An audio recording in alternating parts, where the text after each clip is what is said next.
focusing on in our think tank as the expert or intellectual diplomacy. Regarding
for me to be associated with anything that is happening as far as Iran is concerned, and I'm very happy to have this platform. Now, you mentioned that I could speak for about 30, 35 minutes on Prime Minister Modi's policy in the Middle East. And this is a very important subject. Of course, you have mentioned some other issues of India's foreign policy. Meaning, if time permits, we can, of course, discuss all those issues, India's policy on the Russia-Ukraine conflict, etc., etc. But I'm going to be focusing in my 30, 35 minutes of time from now on the relations of India, how they have transformed over this period and what they are now. So, as you mentioned, Prime Minister Modi took over the reins of power in India in 2014, in May 2014. In fact, when his government came to power, it was the first time after 30 years that party had won, a single party had won a majority in the elections. Because before that, for 30 years, there were coalition governments. There used to be about 10, 15, 20 parties which were a part of the coalition. It was in 2014 that for the first time the Bharatiya Janata Party had got a majority, more than 280 out of 543 seats. So on its own also it was in a position to form a government, but then it went into a coalition with its other partners so that it had a very comfortable majority of more than 300 members. Now, in 2019, when the next election took place, it came back with an even greater majority, and this was, of course, based on the performance of the government, because that's what happens in a democracy. That if you have done well, you will get the mandate of the people. If you've not done well, then your government will not get voted back to power. So obviously, he had done some very good things, and that is why he was able to get a majority of more than 300 seats for his own party. So now Prime Minister Modi has been in office for about 9 years. The elections will take place next year. And, I don't think there is any dispute to the fact that one of the areas in which he has been most successful, he has been successful in many areas, like even dealing with the COVID-19 pandemic, which came at the beginning of 2020. There were very dire predictions that millions of people will die in India, and there would be economic catastrophe, but nothing of that sort happened. And India was able to handle the COVID-19 pandemic, the after effects, the health, the economic, the social impact of the pandemic quite well and quite effectively. So that was in terms of, and not only that, it was able to manufacture its own, invent its own vaccines, which more than 2.2 billion vaccines have been administered in India, and more than 300 million vaccines have been given out to more than 100 countries, most of them on a gratis level. So it has been definitely not the sort of catastrophe that the international, the global press was mentioning. So, but foreign policy has been one of the very successful areas of Prime Minister Modi's government. And in that also, I would say that the relations with what we call West Asia, and what I think in the other parlance it is called Middle East, because it was looked at from Europe, it is the Middle East. If you look at it from India, then it is West Asia. So we look at West Asia. And so our relations with West Asia have been truly metamorphosed. There have been a sea change in our relations with the countries in the Middle East. So even as far as foreign policy is concerned, there are very many areas that one could identify which have been success stories. For instance, our relations with the strategic partnership with the United States, that has grown.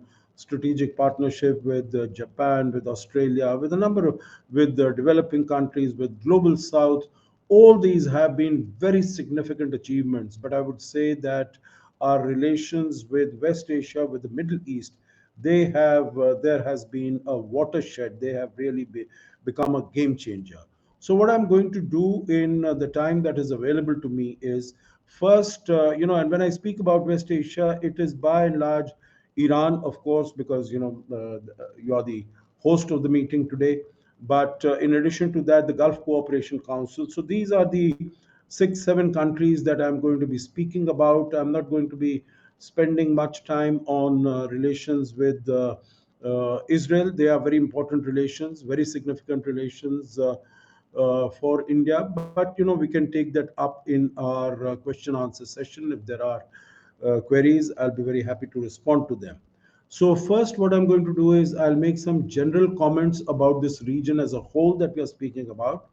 And then I will go through some of these countries, or most of the countries, including the most important ones like Iran, like Saudi Arabia, like the UAE, and speak about the specificities of our relations with those countries.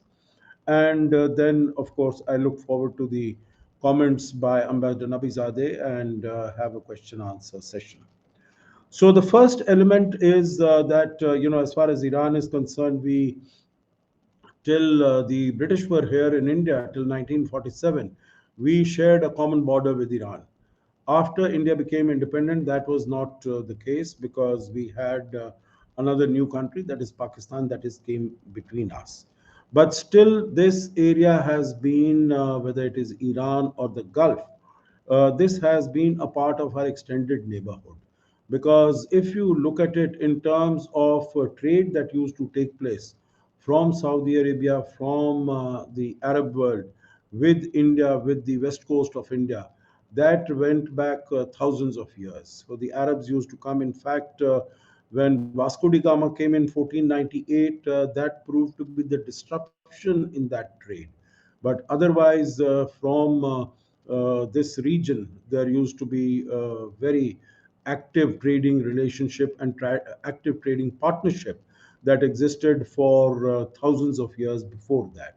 So this has really been a part of our extended neighborhood. We don't share any borders with any of these countries, but I think in terms of affinities, in terms of culture, in terms of understanding, in terms of people to people contact, whether it is with Iran or with Saudi Arabia or the United Arab Emirates. I'm using the current day names, not the names that existed back then. So this is a part of India's extended neighborhood. We have had civilizational, cultural, historical, economic, and social contacts and relations with all these countries, very strong relations with these countries. In fact, till late 60s, beginning of 70s, Indian rupee was the legal tender in many of these countries. And it was at the instance, at the initiative of India, that it was withdrawn because it became difficult after India's independence, 70s, etc., to manage in terms of supply and to keep a check on this currency there. But of course, of late, this significance of these countries and the relationship and the partnership that has increased manifold. And I will look at some of the elements, some of the significant elements of the bilateral partnership. One is in terms of India's energy security. India is highly deficient as far as fossil fuels are concerned. India is the importer of about 85% of crude oil, about more than 40-45% of gas. That requirement is also increasing. It is going up because we want to make an energy transition from oil to gas, that is the bridging fuel, and of course go into more of the renewable energy. So as far as energy security is concerned, many of the countries in this region in the past and even now have been very significant suppliers of crude oil as well as gas to India. Iran, Saudi Arabia, UAE, Kuwait, Oman, Qatar, all of them. And Qatar and UAE, Saudi have also been significant suppliers of gas. Iran, unfortunately, is no longer a supplier of crude because of the sanctions that were imposed by the United States, by the administration of Mr. Donald Trump in 2018.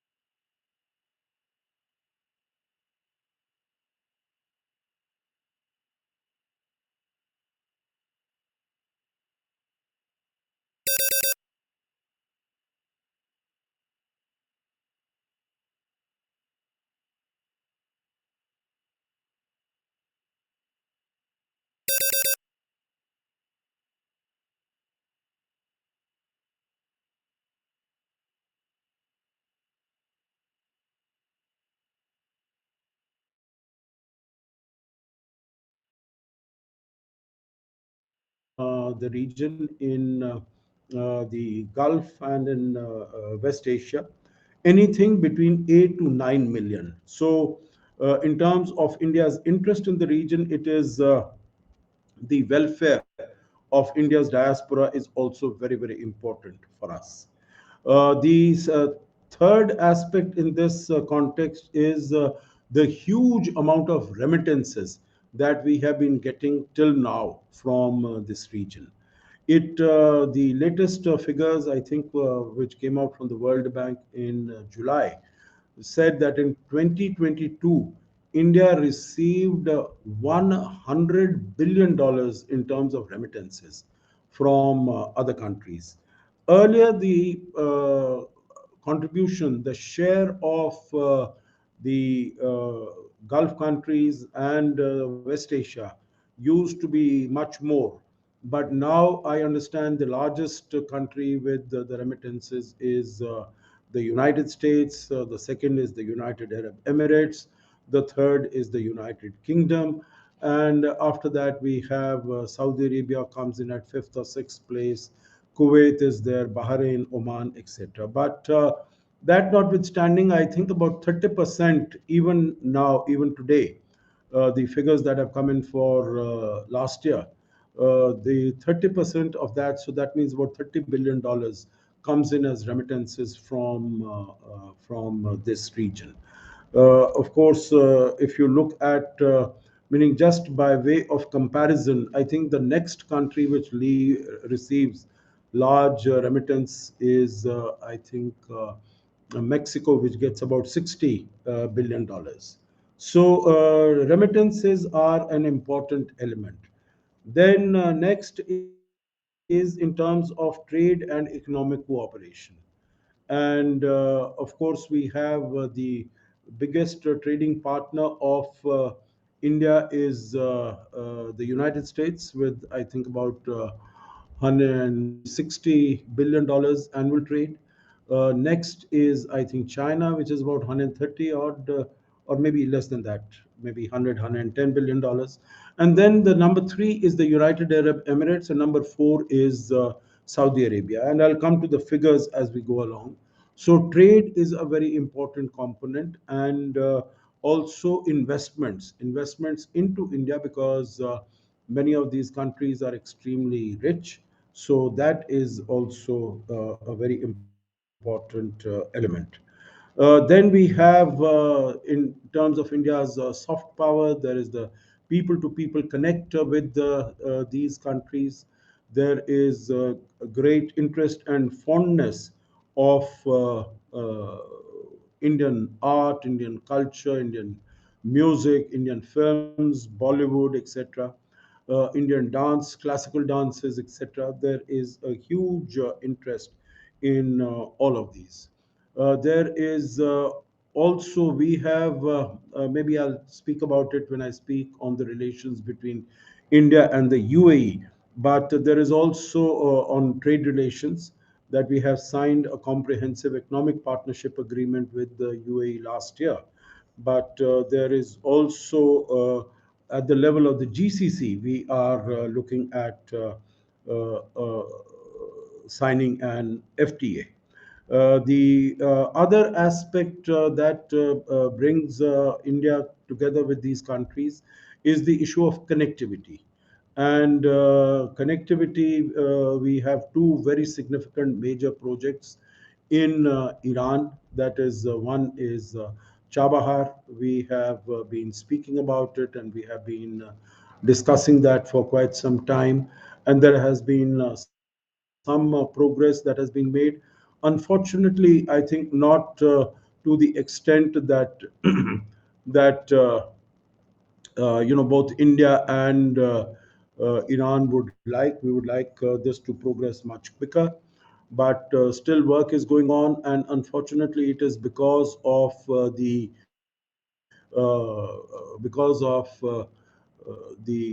sanctions that have been placed on. Sanctions that have been placed on Iran by the United States, that international companies, global companies, are not willing to come here and work. But we have been trying to push it forward and give it impetus. So that connectivity project is there. The other one is the International North-South Transport Corridor, and that has started getting a little more traction now, because the access of Russian goods to Europe has been stopped because of the sanctions. So there have been increasing shipments that have been coming from Russia via the INSTC, the International North-South Transport Corridor, to Bandar Abbas, and for onward transport. Of course, India has proposed that this should be, even Chabahar should also be included as a part of this, and that is as a part of the INSTC, and that has been accepted. So hopefully, going forward, both the INSTC as well as going from Chabahar to Zahedan up north to Afghanistan and Turkmenistan, Central Asia will be able to do that. The other connectivity project is what got unveiled just 2 days ago, which is called the India, Middle East, Europe connectivity project. And this is a multimodal transport project which will bring goods from India by sea, by ships, to UAE or to Dubai, from there by road, rail, travel through UAE, through Saudi Arabia, through Israel, Jordan, and onwards to Europe. And that is also a very ambitious project. It's a very good project, and I think it has great possibilities going forward. The last point I would like to say in this general context is that what has really helped greatly in taking India's relationship forward at a very brisk pace on the with West Asia, with the Middle East, is the personal rapport and the personal chemistry that Prime Minister Modi enjoys with all or most of the leaders of West Asia. And he has been, in fact, given the highest awards by several of these countries, their highest national awards by several of these countries. I think it started with Saudi Arabia in 2016. Then the United Arab Emirates also decorated him with the highest award in 2019. We have from Bahrain, from Palestine, from Afghanistan, although Afghanistan is not really a part of this. So I think the personal rapport that Prime Minister Modi shares with these leadership of these countries, that has also contributed in a very significant manner to taking our relationship to a much higher level. Let me now quickly come to the individual countries and how the relations have been transformed over the last 10 years, ever since Prime Minister Modi came to power. So, first, of course, I would like to start with Iran. And there it is. Iran at one time used to account for about 10% of India's oil imports and needs. But as I said, because of the sanctions, it is not, no imports of oil are taking place, although trade in other ways is taking place between the two countries. The first visit by Prime Minister Modi to Iran was in 2016, May 2016. In fact, soon after the Joint Comprehensive Plan of Action, or the Iranian nuclear deal, was signed in 2015. So Prime Minister Modi went there. He had a good meeting with President Rouhani, who was there. There was a trilateral agreement that was signed between Iran, India, and Afghanistan. The Afghan president at that time, Mr. Ashraf Ghani, he was also invited. He also came to Tehran. And this trilateral deal was signed between three countries. But after 2018 and 2019, we could not take this forward, the project of connectivity of Chabahar, of developing Chabahar. Chabahar, in fact, had been taken up since the early 2000s. But since sanctions were imposed on Iran again in 2004, 2005, so not much progress could be made. But we thought that we would be able to make significant progress after the sanctions were lifted in 2015. But then we saw, after this agreement was signed in May 2016, and India had agreed to put in, I think, about $80 million for upgrading the Shahid Beheshti 1 terminal at Chabahar. And that was done, the upgradation was done, and the inauguration was done by President Rouhani in December of 2017. So that was proceeding apace, but then sanctions were imposed again by the United States in 2018, which came into effect in 2019.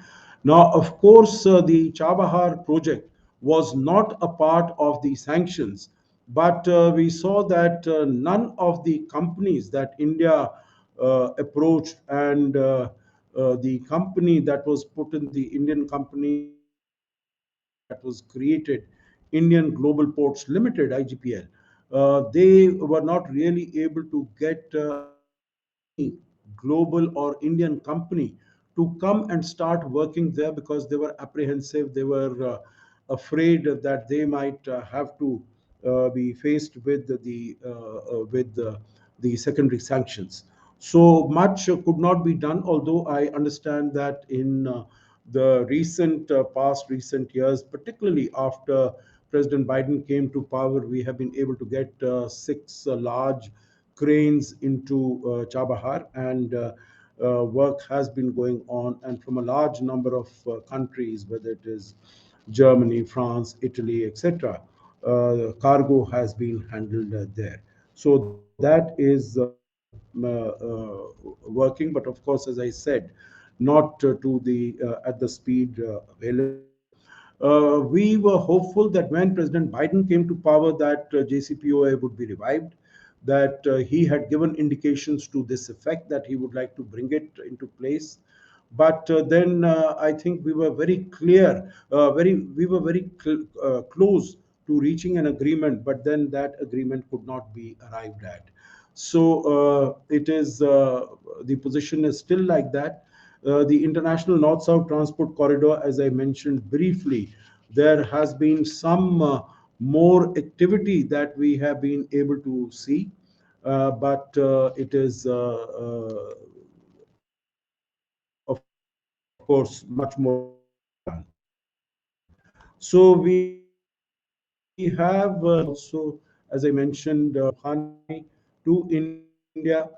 And of course, interaction between Prime Minister Modi and President Raisi. In fact, our External Affairs Minister was in Iran on two occasions in 2021. He was, I think, the first leader to call on President Raisi in 2021 after he became the president. And Prime Minister Modi has met President Raisi both on the sidelines of, I think, the UN General Assembly and at the SCO summit last year in Samarkand. So both the leaders have met. I would, since I mentioned, I would like to take this opportunity to congratulate Iran for becoming the newest member of the at the virtual summit by India on the 4th of July 2023, and also becoming a new member of BRICS, and its membership will come into effect from the 1st of January next year. So this the situation between, as far as relations, but of course the possibilities, the potential is much more. Of course, we see also that recent months an improvement, significant improvement in relations between Iran and Saudi Arabia. We welcome that. I think embassies have been opened between in both the capitals. We welcome that because both Iran and Saudi Arabia are very good friends. His Royal Highness the Crown Prince Mohammed bin Salman, who's also the Prime Minister of Saudi Arabia. Also, we see that relations between Iran and UAE have also been growing. There have been increasing contacts. Of course, the contacts have been there for the last many years. I've been following it. With Saudi Arabia also, they have been going on for many years. There have been, of course, a problem of the war in Yemen that is going on. quickly come to the relations with Saudi Arabia, and I think just to understand the nature, the change that has taken place by the to India took place in 1955. After that, the next visit was in 2006. That means the visit took place after a period of 51 years. So the relations were not all that close. Visit Saudi Arabia of our Prime Minister in 1956, and then the next visit was in 1982, which means after a gap of 26 years, which is a huge gap. And then the next visit from India was in 2010, so after a gap of 28 years. But now, since Prime Minister Modi took over, we had the first visit by Prime Minister Modi to Saudi Arabia in 2016. And after that, he visited Saudi Arabia in 2019. So there is a regular and more frequent exchange of visits. Even as far as Saudi visits to India are concerned, it was in the first visit was in 2019 February, and the second visit is been, as I said yesterday. Crown Prince Mohammed bin Salman was in India for the G20 summit. He participated very actively. Saudi Arabia participated extremely actively in all the G20 deliberations, and then he stayed on for for a state visit that was yesterday. So there also there is a very rapid exchange, frequent exchange. In terms of trade, as I had mentioned, Saudi Arabia is the fourth largest trading partner, about $55 billion. Of course, it is heavily weighted in favor of Saudi Arabia because we are importers of about 16 to 18% of our crude oil requirements from Saudi Arabia. So that is takes much of the imports from Saudi Arabia. In terms of the Indian community, it is about 2.4 million. It is the largest expat community in Saudi Arabia, and its remittances are anything between $5 to $6 billion into India. Earlier it used to be, but now, as I said, in terms of percentage, which are more. Now, in 2019, when Crown Prince Mohammed bin Salman visited India and Prime Minister Modi went to Saudi Arabia, it was decided that Saudi Arabia will invest $100 billion into India. And out of that, $54.5 billion was to be invested in the West Coast refinery and petrochemicals project in Maharashtra. The Saudi company Aramco also has proposed to buy 20% $15 billion. So there was a strategic political partnership council that was formed in 2019. So when the Crown Prince came here, there was a meeting of this council as to how to take this relationship forward. Let me mention one point quickly and then move on to the other some of the other countries, and that is that earlier it used to be the relationship with Saudi Arabia used to be on energy, on diaspora, on remittances, on today. The nature of the bilateral relationship is strategic in nature. We have intelligence, we have visits by our defense personnel. My army chief visited Saudi Arabia. There is also talk that is going on of export of defense equipment from India. So there is a much broader canvas of cooperation combating terrorism and defense manufacturing have emerged as very important elements in our bilateral relationship. Let me go to the next country quickly. That is the United Arab Emirates, and there also we see that there have been very significant visits. The first visit was from the Crown Prince of the UAE, and now who's the president of the UAE, was in 2016. In 2017, he was the chief guest on our Republic Day, on India's Republic Day. From the Prime Minister, he visited the UAE in 2015, 2018, 2019, and 2022. He's been invited to participate in very many important international global meetings and to address them, and that is what has taken him there. And as I said, even the United Arab Emirates has decorated him with their highest award. Uh, Let me also mention that in 2019, when the UAE was holding the presidency of the OIC, Organization of Islamic Countries, then it had invited India's External Affairs Minister, Mrs. Sushma Swaraj, to address them and to share our own views and our own thoughts.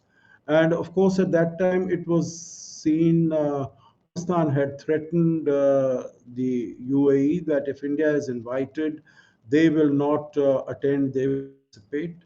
But that did not change the views of the United Arab Emirates. And Mrs. Sushma Swaraj did participate, did attend the OIC foreign ministers annual meeting and address them. Coming to trade, it is the third largest trading partner, more than Saudi Arabia. So it's in the range of about 77-80 billion dollars. Here, the trade is a little more balanced. Of course, we are significant imports from India because we have a huge Indian diaspora there, 3.3 million, and so there is also a very significant exports to the United Arab Emirates. In terms of diaspora, we have, as I said, 3.3 million. Remittances to India are about 18%.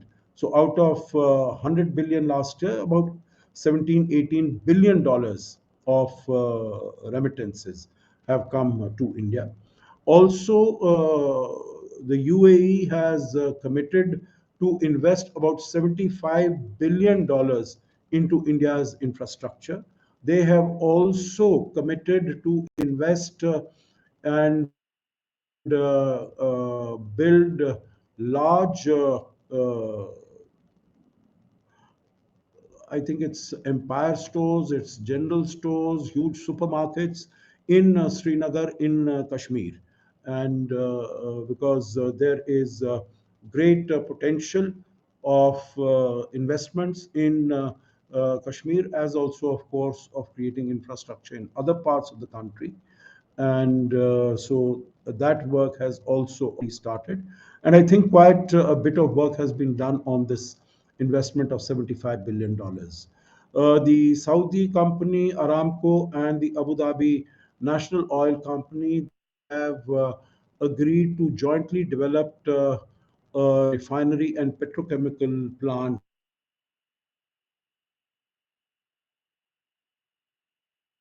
in important aspect which I mentioned was that a CEPA, a comprehensive economic partnership agreement, was signed between India and the UAE in February 22.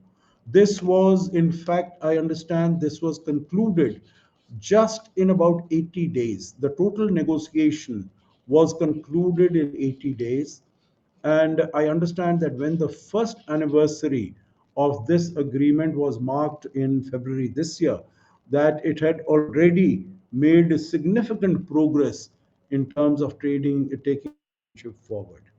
Now, the United Arab Emirates is also a part of this India, Middle East, Europe economic corridor. and that is also very significant. And the UAE is also involved in another project that India has embarked upon, which is known as the I2U2. That is India, Israel, UAE, and the United States. So these four countries have also come together, and this is an economic initiative, and it is going forward very positively. Now, I see that I have already spent about 35 minutes. So, very quickly, let me go over two of the other countries, and then if there's anything that is left, I'll be very happy to take that up in the question answer session. So, as far as maybe one country I could deal with is Qatar. And from Qatar also, we have had visits to India in 2015, 2016. The Emir of Qatar have visited India. And from India also, the Prime Minister has visited in 2016. The trade is significant, about $10 billion. But again, it is heavily weighted in favor of Qatar, because Qatar is a very significant, it is the, I think, the third largest producer of gas, and India is a very significant importer of LNG, LPG, petrochemicals from Qatar. We, in fact, import more than 50% of our needs from this country. We have a significant diaspora, about 700,000. It is the largest expat community. I must mention that all the expat communities from India in these countries are very warmly welcomed. Very they are looked upon with great respect and are taken good care of. There is defense has emerged as and a very important element of bilateral cooperation. Possibly the last country that I could speak something about is that is Oman. The Prime Minister had visited Oman in 2018. We had a representative of Oman at the G20 summit on the 9th and 10th, because Oman was one of the countries that India had invited to participate. Here also, the Indian diaspora is as large as it is in Qatar, about 650,000. There is the trade also is significant, about 10 billion, and somewhat more exports into Oman than to Qatar, about 3 to 4 billion exports and about 7, 8 billions of import. A significant element is that Oman has provided its very significantly, very strategically located port of Duqm to India for use, and that is utilized by India to ensure security and stability in that part of the region. I think it would be when Sultan Qaboos died in 2020, India had declared a day of national mourning in the country. So let me stop here as far as the my presentation is concerned, except to say that one of the issues that has great possibilities for discussion and cooperation between India and Iran is that of Afghanistan, because we have seen that since August 2021, we have the Taliban dispensation in Afghanistan. They have come to power, they hold power there. But of course, there is not a single country in the world that has recognized, politically, diplomatically recognized the Afghan government. So the fact that, I think all the countries, including Iran and India, we want that there should be an inclusive government in Kabul, and that the territory of Afghanistan should not be used for carrying out terrorist attacks against its neighbors, or to provide safe havens to terrorists on its territory.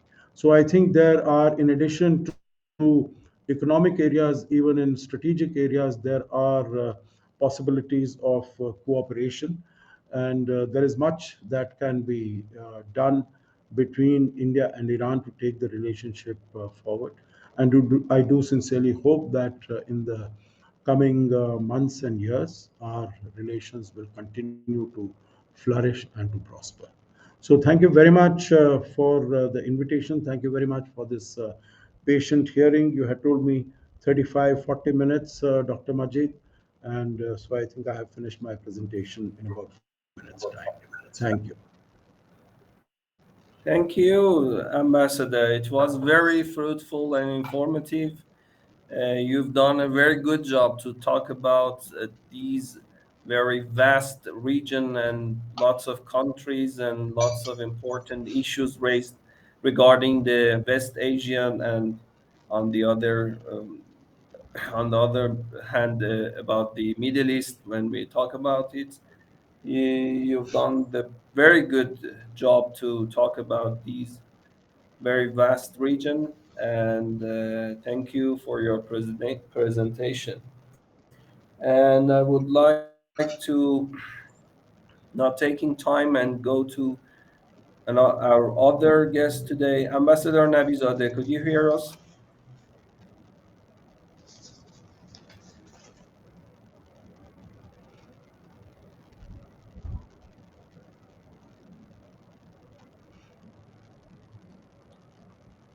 We are waiting for your microphone and webcam to open and starting your lecture.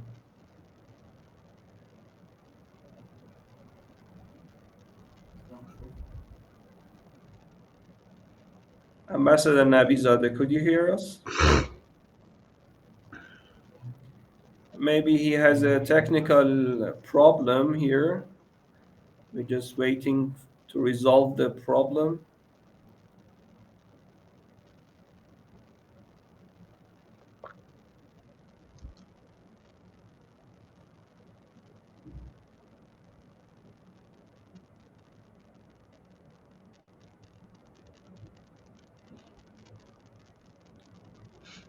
Mr. Nabizadeh, can you please open the microphone and webcam?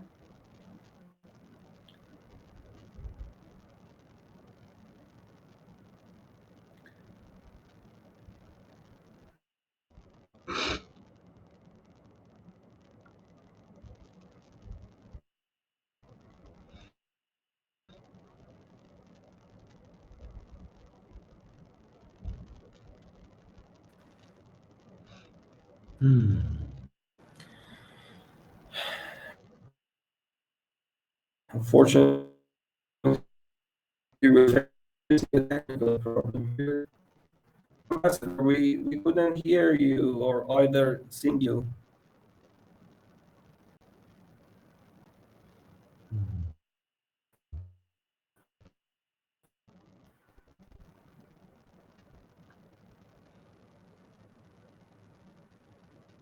Maybe you should give the permission to your device to access to the microphone, to the webcam.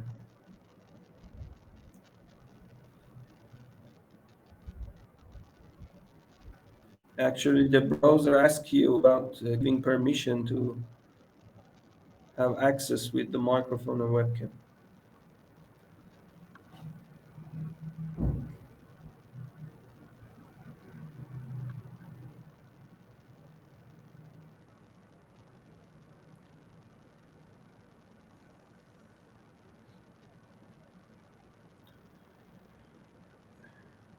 I would recommend to not missing the time to raise a question until the Ambassador Nabizadeh join us again. Maybe he can uh, go out of the room and enter again to solve this problem. Uh, in the participant we have with us Dr. Afasiabi. Doctor, could you please raise your question, please. You have the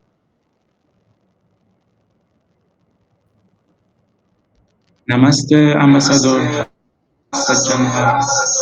Namaste, namaste. Thank you for your time and the great points you have mentioned. My question is regarding the news came out of the G20 summit. This news indicates that the future trade paths originating India will bypass Iran. Does it mean that India is going to actually abandon Chabahar? Thank you. You want me to respond, Dr. Majid? Did you hear the I didn't question? hear the question. Do you want me? I was asking. Yes, please. Yes, please, Okay, because okay. we have. Oh, for Ambassador Navizade. Okay, fine. Okay, thank you much for that. I'm glad you asked that question because that is definitely not the understanding that I have as far as the results of the G20 summit are concerned. Not at all. I think this is an additional, if you are referring to, what I mentioned about the India, Middle East, Europe corridor, transport corridor. It in no way impacts the Chabahar or the INSTC project, not at all. And in fact, it is quite a different route. It's an independent route. It goes in a different direction. So I think this understanding, I don't think anyone mentioned this at all. And this assessment that it would in any way signal that India is abandoning Chabahar or the INSTC. I think that would not be a correct assessment at all. We are as committed to Chabahar because Chabahar is the only connectivity that provides us to go to through Iran to Central Asia to Europe to the Caucasus regions. INSTC goes to Azerbaijan and the Caucasus regions. This India, Middle East, it doesn't go to any of these regions. So the whole idea of Chabahar was access to Central Asia and to, sorry, Russia. But please do not harbor any doubts or any impressions of such nature that India is thinking of abandoning or walking away from Chabahar or from the INSTC. Thank you. Thank you, Doctor. It was very clear, actually. It's somehow a declaration this time, because these days in Tehran, other interpretation has been happened. Hopefully, we have with us Ambassador Nabizadeh, and I know that he has a very difficult dental issues, and Oh, kindly he accepted to mhm. give a lecture today. It's very difficult for him, but I appreciate and thank you again for your accepting our invitation. You have the floor, Ambassador, please. Please, yes. So, Bismillah ar-Rahman ar-Rahim, in the name of God and the most compassionate and merciful. First of all, I would like to thank the organizer, especially Dr. Mehdi, that international government talk has been arranged for this dialogue. And as have seen, the subject in these cases was Modi's foreign policy toward the Middle East. And I have been more concentrated on these cases, means the relations for Middle East and other countries like this. Secondly, I would like to welcome to His Excellency Ambassador Sejanehar to this think tank, and it's a pleasure for me. And I really have heard a good presentation of foreign policy of India via Mr. Ashok Sejanaha, that it's really fruitful for me also. Before going to the main subject, means the Middle East, I'd like to mention 2 or 3 points before that. The first point that I would like to say about Excuse me, Ambassador. Sorry, Yes, could please. you hear me? We 1 have minute, the I'm hearing you. difficulty in your connection, I think. Maybe when you omit the camera, it may be better. The voice is not clear for us because of the poor connectivity, I think.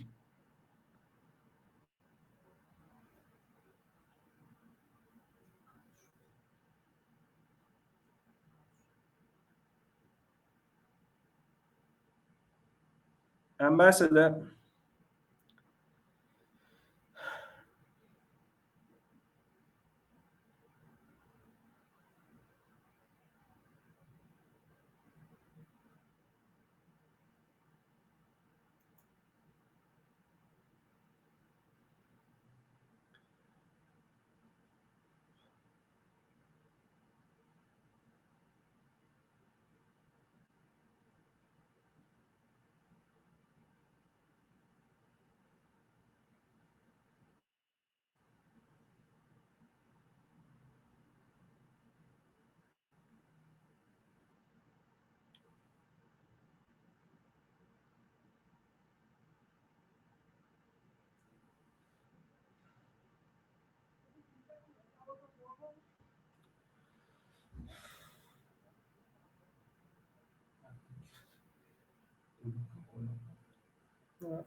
Unfortunately, we missed him. I'm waiting for rejoining.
Ali, would you please call Ambassador?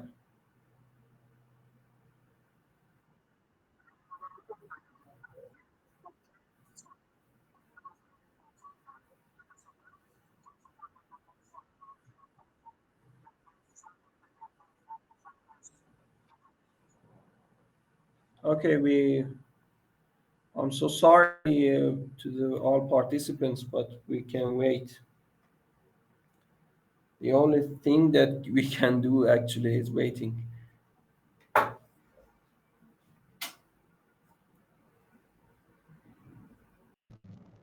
If there are any questions, Dr. Majid, I'd be happy to discuss and try to respond. Actually, I have some questions, but maybe Ali would like to raise a question. Ali, go on, please.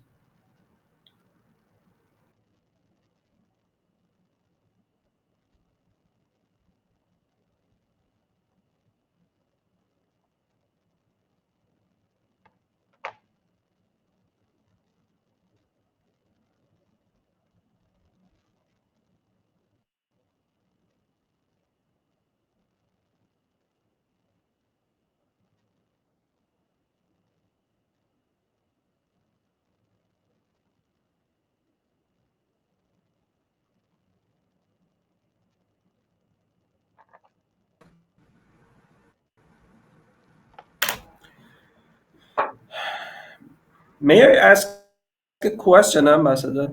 Yes, sure. You mentioned in your presentation named some country about and defined them as strategic partner. I would like to ask you, how do you define the strategic partnership? And when you define it, the second question is that can Iran be a strategic partner with India? Can this relation push up actually? Because there has at least three dimension to and driver to do that. The first and the most important is the, as you mentioned, we have been borderless. We have we have been borderless in matter of culture actually, and lots of cultural relation between two peoples. One of my colleagues are studying right now. He's studying Indian language and lots of Iranian Persian words actually in the Indian, and it's surprising actually. And is it possible because in the matter of defense and military, some similarities, and in supporting the oil and the gas, as you mentioned, and India, in my opinion, is potential. It's actually when you are talking about 1.4 billion people, you're talking about the superpower. But it can be a great being greater and greater, but it needs some areas, some gray zones, uh, geopolitically, to help to push up.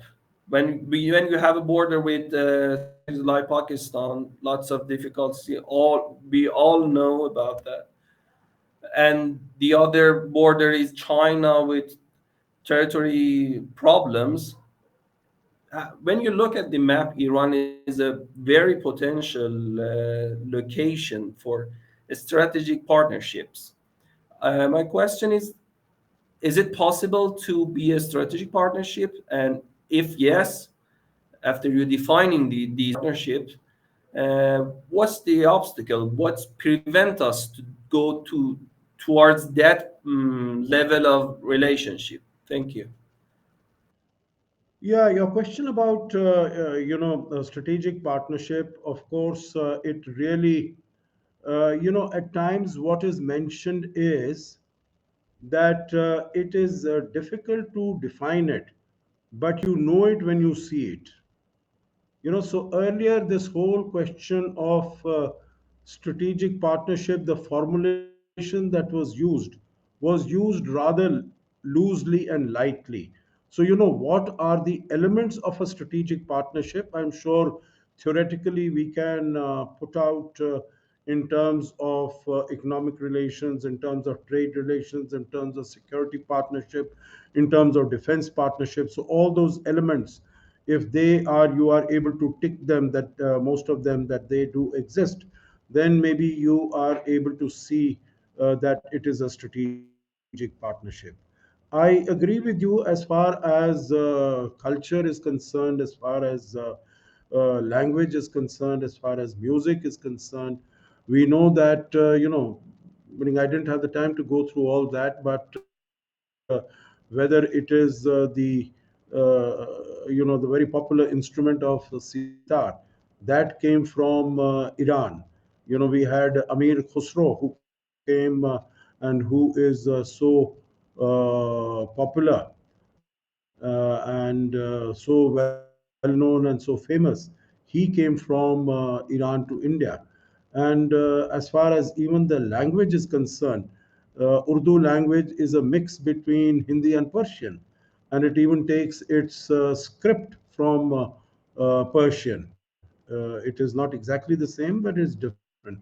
But and even as far as music is concerned, there is so much contribution of Iran to Indian music style of singing, whether it is Qawwali or you name the cuisine. So, I don't want to, go on this issue, but the point I'm trying to make is that there is huge similarity, and we see that when we come to Iran, and you find all those wonderful naans and the kebabs and everything. So there is so much of similarity, so much of give and take, and as I said and you said very correctly, that we stopped having common borders and from 1947 onwards, which could have given rise to much stronger relationship, much stronger partnership if we had contiguous borders, if we had similar borders.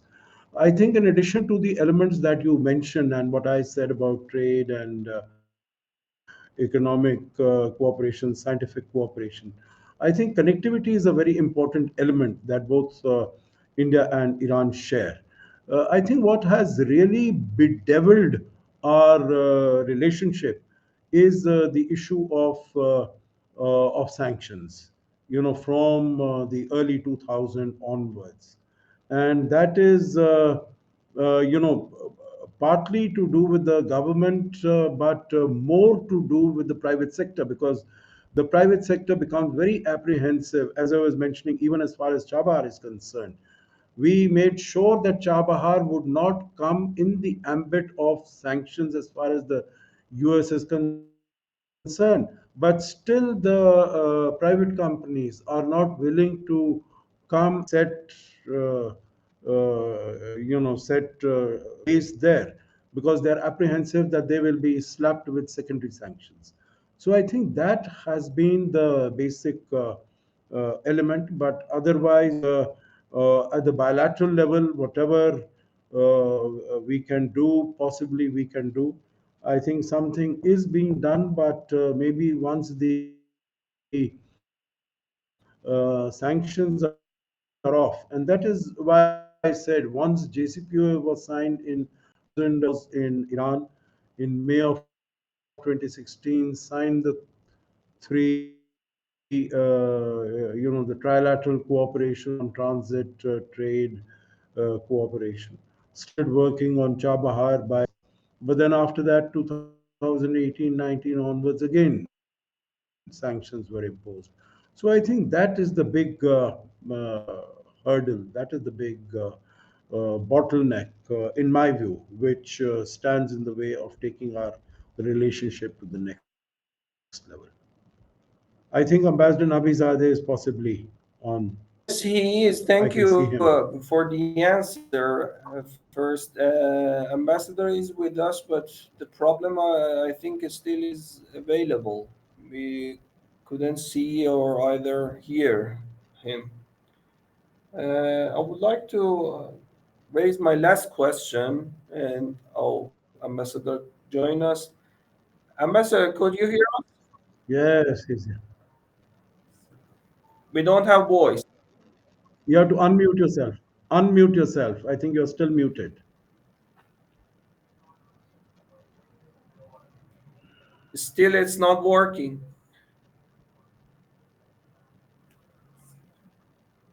Still muted. Yeah, now it's better. Now better. It's okay. So, Please go on. thank you. First, I thank to the organizer. Second, I have just welcome to the ambassador Ashok Sejahonar.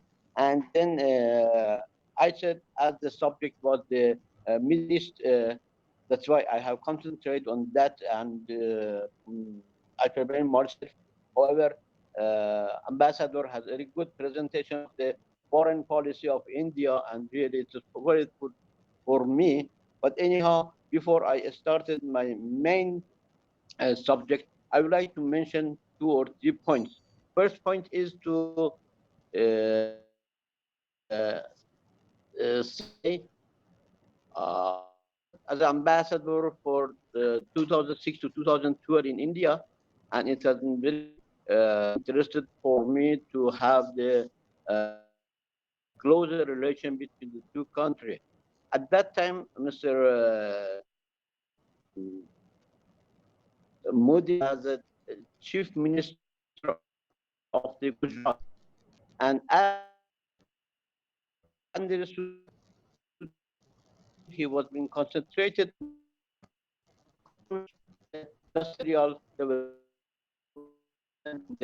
and really interested for as a foreigner also on that time, and as also relation and trade between the two companies, and it was really interested for me. Of course, for the political wise of Modi, there was a different opinion on that not need to discuss for these cases. The second point is the relationship between Iran and India go before the independence and after the independence. It can mention before the independence, as everybody knows, the roots of Silk Road between the China and going to the West Asia, it was passing through India as well as Iran. And on that time, means more than 10 centuries ago,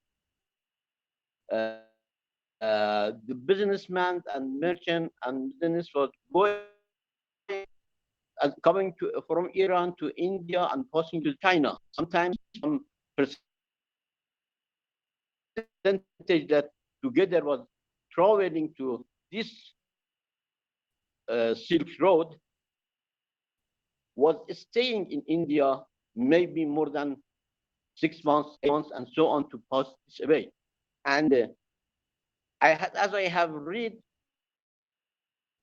I know that many of them was staying in India, and some of them in India. And among to these first, there was a lot of marriage between Indian and Iranian nationality, and it comes to the close relation between the countries. During this, felt that the common culture to the Indian national, and this culture, as you said in the question answering, music as the poet, as well as the architecture, as well as the many things that has been in short part of India. And during that period, among the people, as I read in the book of first Prime Minister of India after independence, Mr. Nehru, he was mentioning that how much the effect of cultural between the two countries is having the benefit to the both nations. And he mentioned code language. And the code language, you know, it shows the base of Persian language, how much it was important. Anyhow, this was the first effect of the relation between the two countries and the two people.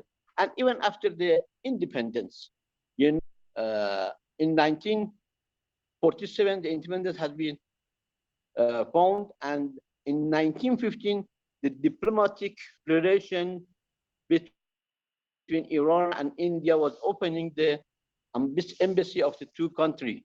And later on, this will be continuous between the two countries. And however, the partition was happened after independence, but the both countries has considered each other as a neighbor. I know that I've seen that in your foreign ministry, when foreign secretary has been mentioned that he will look after the neighbor country, always said neighbor country plus Iran. And in Iran also, we still know each other as a neighbor. And the foreign policy of the two countries is the pretty relation between the neighbors is under their foreign policy. That's why it doesn't have any limitation for the trade and other relations that you have to do. One thing that I can add it here, from 1950 till now, maybe the government has changed, maybe the party has changed, maybe even the system of the regime has changed, but the relation between the two countries was always stable. Even not only we have a good relation with the Congress party, with the Janata party also. Everybody I remember when Excellency Vajpayee, the Prime Minister of India, was ruling the country, he came to Iran and our president came to India. That's when, on that time also, the relation was really stable between the two countries.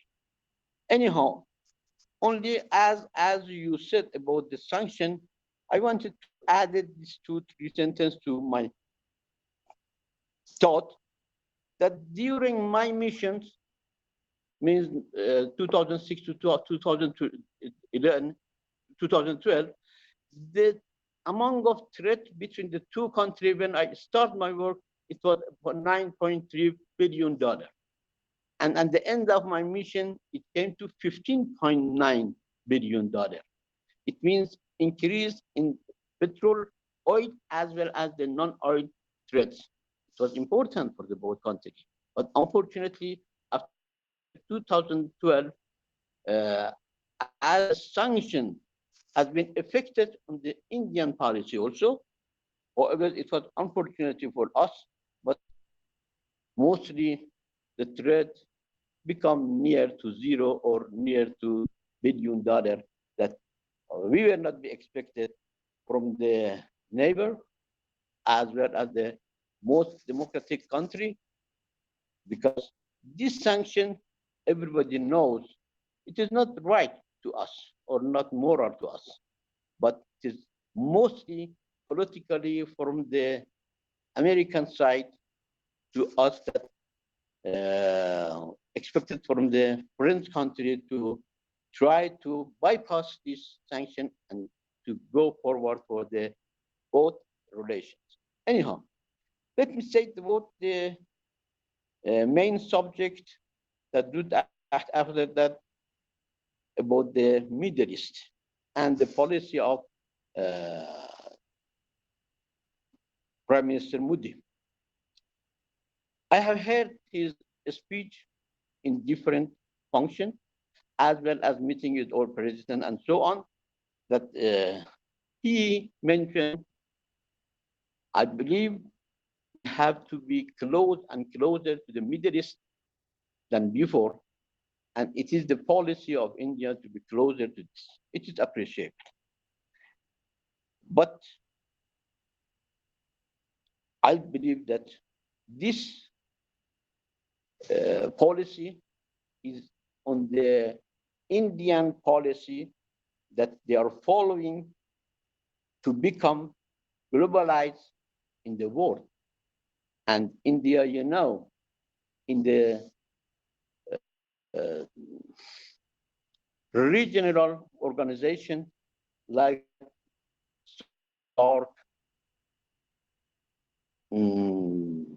Shanghai, and the other regional organization is really seriously actively to organized. And this will be the primary activities on the international and in the international of the world, means to globalize for the ruling of or sharing with the other countries also. let me say, and you know, the Middle East is the zone of geographical zone in the West Asia. This zone covering many of the Libya on the west side of this media to the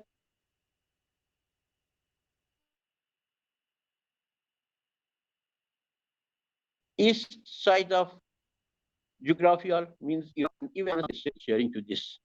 And many countries like Syria, Saudi Arabia, Kuwait, Iraq, Iran, Turkey, Emirat, and even Afghanistan are included in this country, in this that so-called Middle East. Excellency, one of the important points of this region is to there is more than 56% of the reservoir of all the reservoir of the world in this region. That's why this is important for all the country and all the requirement of the energy for the use and the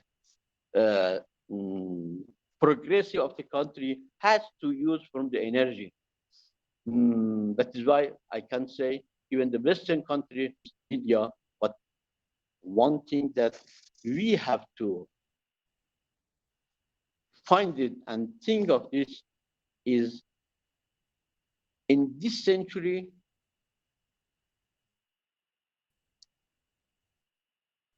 we have to look after many change in this world. You know,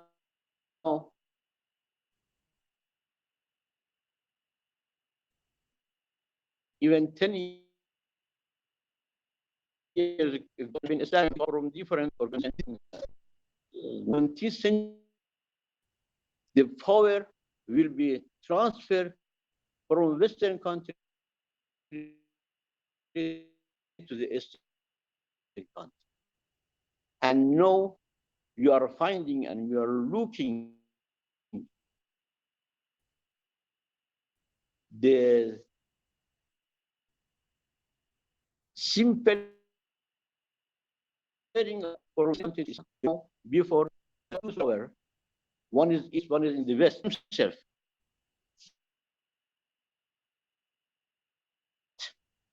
At this time, on this century, we have a lot in the world that they will not allow them to do whatever they want in a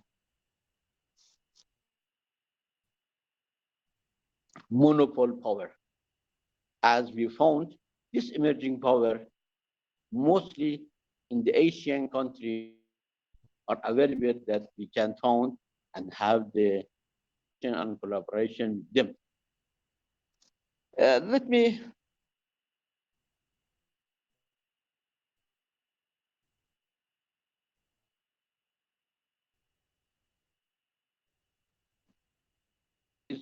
mostly in the Asian countries, and we have to find out the capability and sharing with each other, especially the property or the idea of Asian nationality are little bit different from the Western country, that we can be matched, collaborate with each other to in the region and in the benefit of all the countries.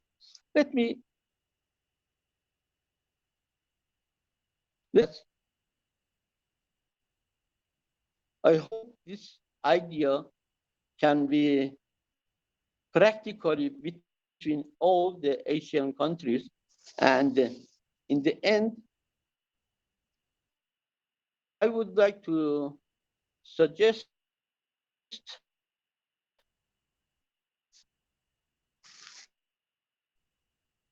5 points for this negotiation that both the country are having mutually on the policy of the foreign policy of the two countries.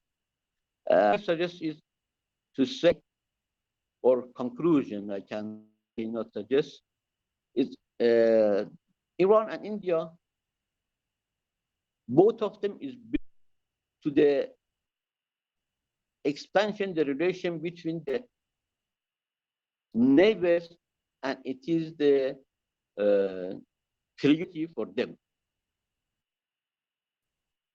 Second point is can be synergy for the cooperation of the international that it can be there for the regional society. And the third one that want to say about the, about the close and closer to the Middle East is consider that the bilateral relation between the country of the Middle East will be more affected for the relation with all the Middle East that is really country that need the energy and the other collaborations. And the fourth one is to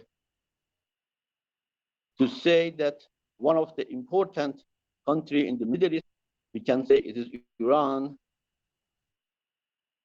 that we expected without consideration of the sanction, we try to bypass it. The country, it will be the benefit of the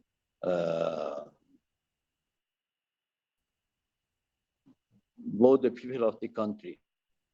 And the fifth and last one is to consider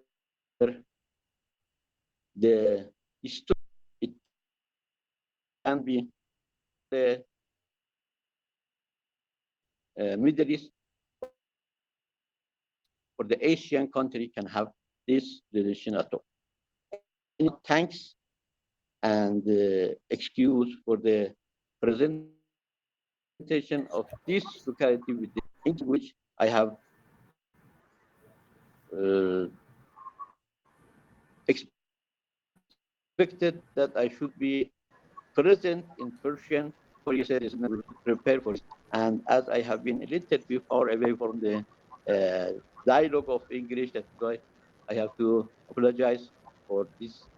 Thank you very much. Thank you, Ambassador. Thank you, thank you. Actually, it was very good. It was very good, and I know that you've been for sometimes out of the diplomatic game. It was hard to join and think about and talk in English. And as I mentioned, the dental you had difficulty. And thank you to forgive us. And we are to negotiation between experts. You're both are ex-diplomats, and you should help the from the non-official position this time and promote this idea to talk to each other face to face, not via other somehow mediatized relations with we see other through the lens of Western media. It's a very big problem. Thank you, Dr. Nabi Zade. And because of the difficulty of the connection, yes. Let me say, as I have been studying in India in 1979 and so on, that's why I have considered India as my second mother tongue, and always I'm following the relation between the two countries. Yeah, Very, very good. Thank you. Because of the connectivity problems and other somehow delay we had today, we are running out of time. But in written in chat box, we have two questions, maybe to Ambassador Sejongha. I would like to read them. Ali says that how India or Bharat, the new name, see its own position in the world, major power or emerging power or etc. And the other question is that the next question is that I think number that India invested in the project in Chabahar, Ali means it's up to $25 million. This this seems just a little act to achieve its goal. What could be the perspective of this project regarding its rivals? Mr. Sajanhar, I would like to add my last actually question to you, and this is about the recently I read an article in Foreign Policy, I think, that said that a decade ago, USA wants, because of the upcoming between USA and actually China, and we can see these days the vacuum of the United States in our region. And at that time, the writer claimed that USA support and want to give an active role in for India in the Middle East to from the perspective of competition between USA and China. My question is what do you think about this idea? Is it India benefiting from the polarity of the world, the transition of the power, or it's somehow doing some kind of role that USA wants to more involvement of India in our region? What do you think about? In this question, you can we can mention the relation between India and Israel actually, and lots of evidence that Modi was the first leader of India who visited lots of military equipments imported from Israel and very in-depth relation. How do you assess this idea that India is playing some kind of role that USA wanted? Thank you. These three questions to you, Mr. Sajanhar, please. Okay, and thank you, Ambassador Nabizadeh, for your very thought-provoking and decisive presentation. I really wish that the connectivity had been better because I could hear much of what you said, but I would really have liked to follow more clearly, everything that you said, and unfortunately, I was not able to do that. So that's my loss. But let me try to respond to the questions that Mr. Ali Salehian and Dr. Majid have posed. So, first is how does India or Bharat see its own position in the world?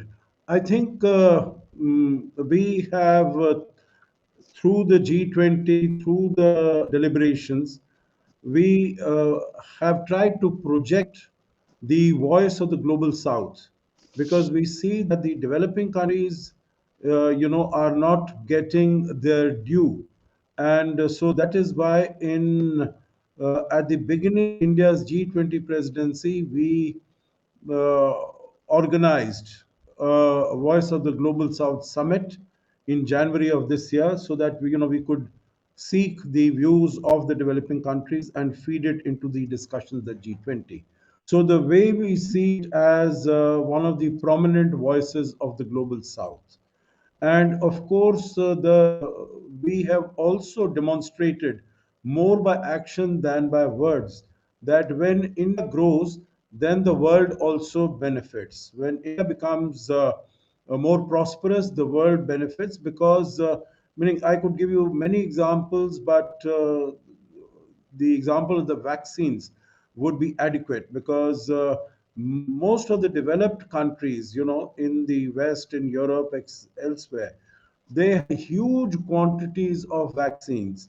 Many of them expired, but still they did not share them with the developing countries.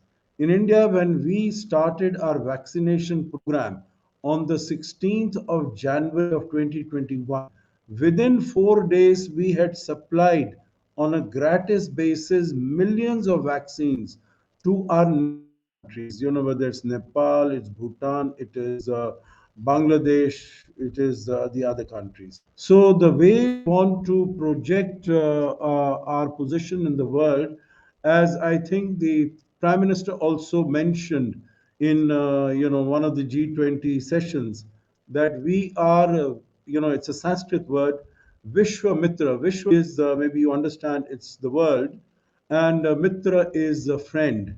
So a friend of the world, and the motto that of our foreign policy has been Vasudhaiva Kutumbakam, that is, the whole world is a family. So when you are a family, you try to care for each other, you try to look after each other's interests. So that is how we would like to project and act in that manner. Not only talk about it, but act in that manner. So I don't know whether I can, of course, economically, India is an emerging power. Meaning you can't get away from that. After all, India is the fifth largest economy, going to become the third largest economy, etc., and the fastest growing major economy. So it is an emerging power, of course, and it is also, I don't know whether I'll use a major power. It's also, when you were talking about the polarity in the world, I think it's one of the significant poles also in the world. So I would like to refer to it like this and leave it at that. Next question is about Chabahar number. That, you see, I think the problem of investment, 25 million or 250 million, it doesn't really matter. I'll give you an example. In Afghanistan, it was not a commercial investment. We have put in more than $3 billion. Whether it is the Salma Dam, which is known as the Afghanistan India Friendship Dam, or it is the Zaranj Delaram Road, 250 kilometers, or it is the Pule Khumri transmission line. All have been created and constructed, or it is the Parliament building. All those have been created, constructed, and handed over to the Afghan people without expecting a return on those investments. So it doesn't matter whether it is 25 million or 250 million or whatever. India is quite prepared to do it.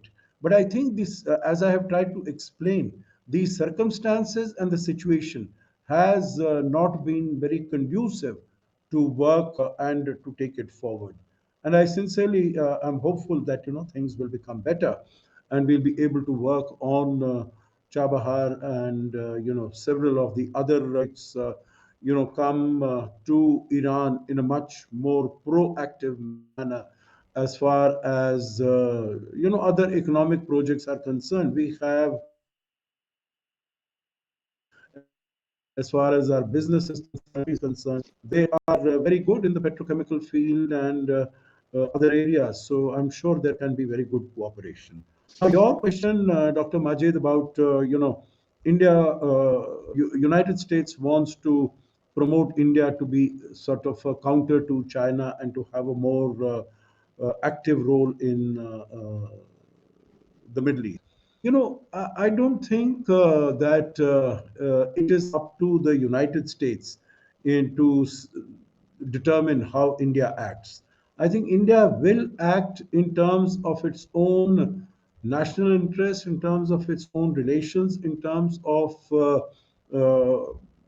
meeting its own objectives. I think that has been very clearly demonstrated, whether it is in the case of the Russia-Ukraine conflict, etc.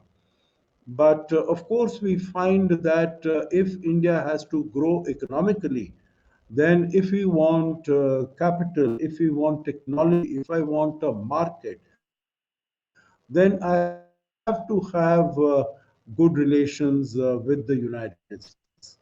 And that is what we are doing. It is the relations become cordial, not because the United States has done anything about it, but because China, we had agreements with China, and they tore up those agreements and positioned 50, 60,000 troops on a line of actual control.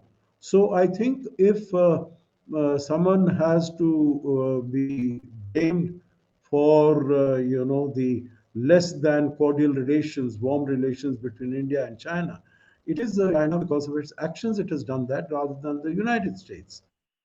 United States and in India, we have started having, improving our relations from 2000 onwards. It's not as a result of the Chinese threat on India that are coming closer to the United States. So I think that definitely needs to be kept in mind. There is, we are of course, want a multipolar world. We have lived through a bipolar world when it was USA and the Soviet Union. We have lived through a unipolar world from 1990 to 2000. And we definitely think, that today the world, if we have to ensure world peace and security, we need a multipolar world. And in that context, India has a foreign policy of multi alignment. We don't have exclusive alignments that if I have good relations with the United States, that I cannot have good relations with Russia, or I cannot have good relations with Iran for that matter. So, we will have, they stand on their own merit. These relations stand on their own merit. On the question of sanction, of course, it is more of the private sector because in India, it is the private sector which really conducts business. It is not the government is not into the area of business. If you permit, I will just take 1 or 2 minutes more. Ambassador Navizadeh, what he mentioned, and what I could hear. Let me just respond to that very, very quickly. What I think the first point that he made was that Iran and India should both expand relations as between neighbors, and this should be a priority. Our getting better relations with our neighbors is, in fact, one of the most important tenets of Prime Minister Modi's foreign policy. You would remember when he came to power in 2014, the first message, the first element of his foreign policy was neighborhood first, that we have to improve our relations with neighbors. And so when his swearing in ceremony took place on 26th of May 2014, he invited leaders of all SAARC countries, including Pakistan, Nawaz Sharif, etc., etc.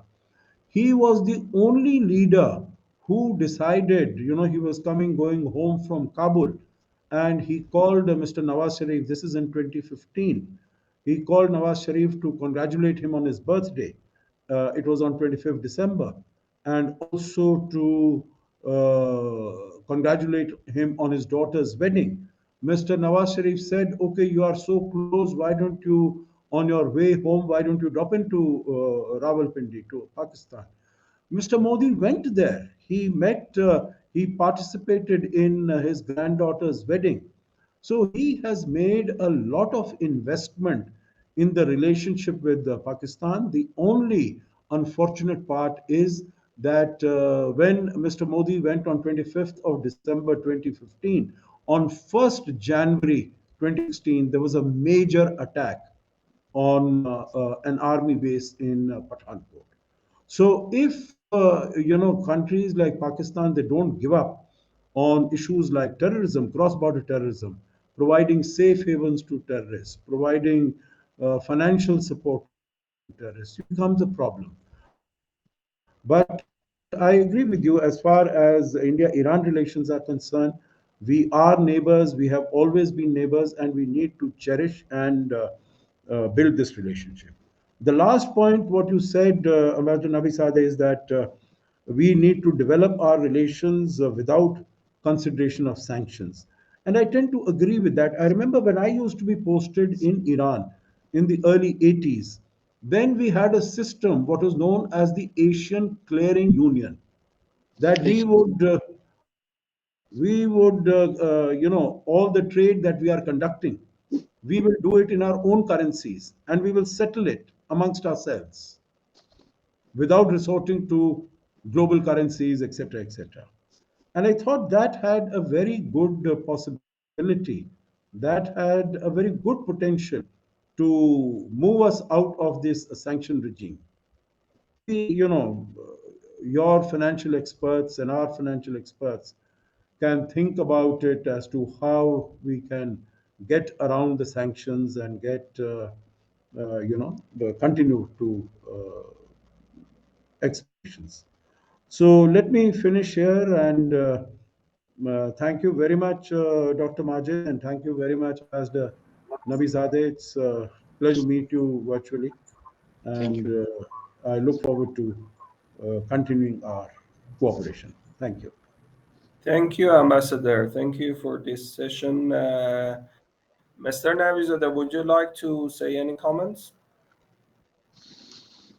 No, I have to thank Ambassador has really given the good opinion on these two cases that it was my mind, and I hope it can be continuously on the future that it needs the Asian country has to have more in collaboration than before.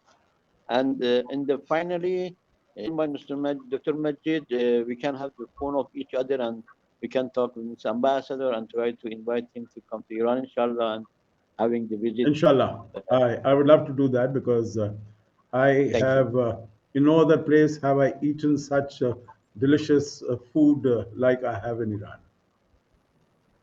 like Very mutton good. Why biryani. not? On behalf of my think tank, I would like to invite you to be in Tehran very soon and see each other face to face. And maybe we could see each other either in New Delhi and India. Thank you, both of you, for your time. It was very we value very much to of you. Lots of things today about the India-Iran relation and how the Narendra Modi's period see this region and what we should do about the